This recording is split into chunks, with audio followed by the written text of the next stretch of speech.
Jack a'r goeden ffa.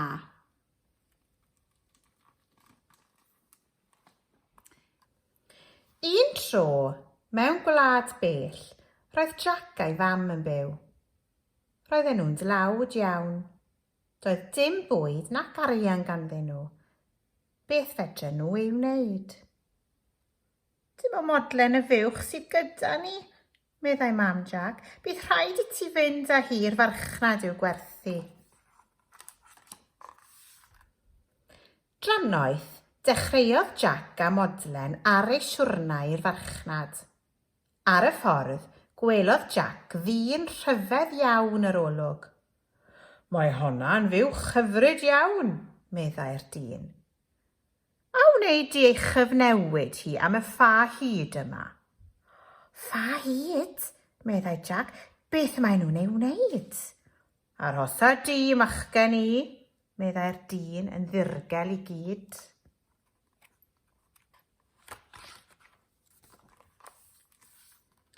Rhuthrodd Jack adref. Mam, edrychwch, gwaeddodd. Dwi wedi cyfnewid modlen am y ffa hyd yma. Ffa? Meddai mam yn ddig. Mae angen arian arno ni, nid rhyw ffa gwirion. Nawr does dim gennym ni. Cipiodd y ffa o'i ddwylo a hwp ei taflu allan drwy'r ffenest. Yna, mi anfonodd Jack yn syth i'w wely.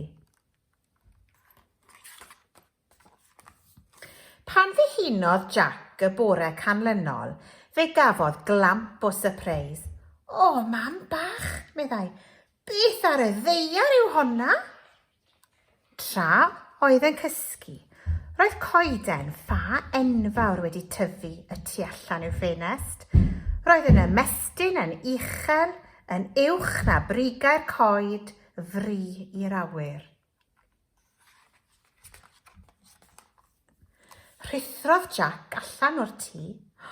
Dwi'n mynd i ddringo'r goeden ffa yma, meddai. I fyny ac i fyny yr aeth, i fyny'n uwch na thoiau'r tai, yn uwch na brigau'r coed, yn uwch na'r cymylau. O'r diwedd, fe gyrhaeddodd y brig, ac yn y fan honno gwelodd gastell. Curodd ar y drws. Yn araf iawn, dyma'r drws yn agor, a gwych hir fain.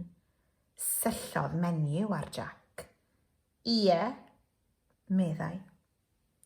Dwi'n llwgu, meddai Jack. Gai damaid o fwyd? Iawn, meddai'r fenyw, ond bydd fy ngŵr i adre'n fuan. Cawr yw e, ac mae e'n bwyta bechgyn bach.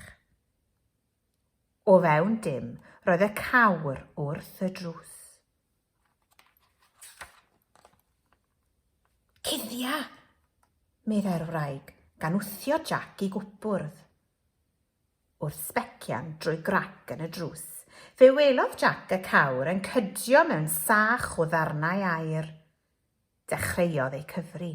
1, 2, 3. Am bentwr o aer, meddai Jack wrtho'i hun. Wrth i'r cawr gyfri, dechreuodd pen dwmpian. Pan oedd e'n cysgu, sleifiodd Jack allan a dringo ar y bwrdd. 1, 2. Cipiodd Jack yn yr holl ddarnau aer y gallai ei cario a rhedodd i ffwrdd. Ond yna, dihunodd y cawr. O'r oedd tincial y darnau aer wedi tarfu ar ei gwsg.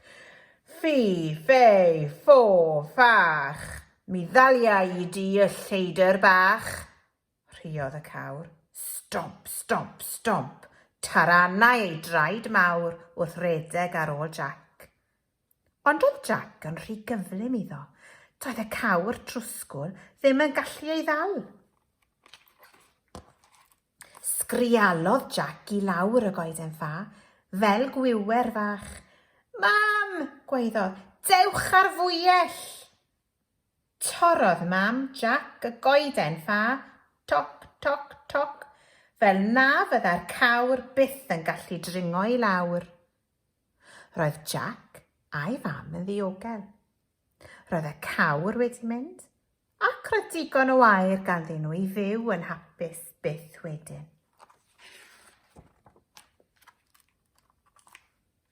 Edrychwch ar y goeden ffa yn troi a troelli.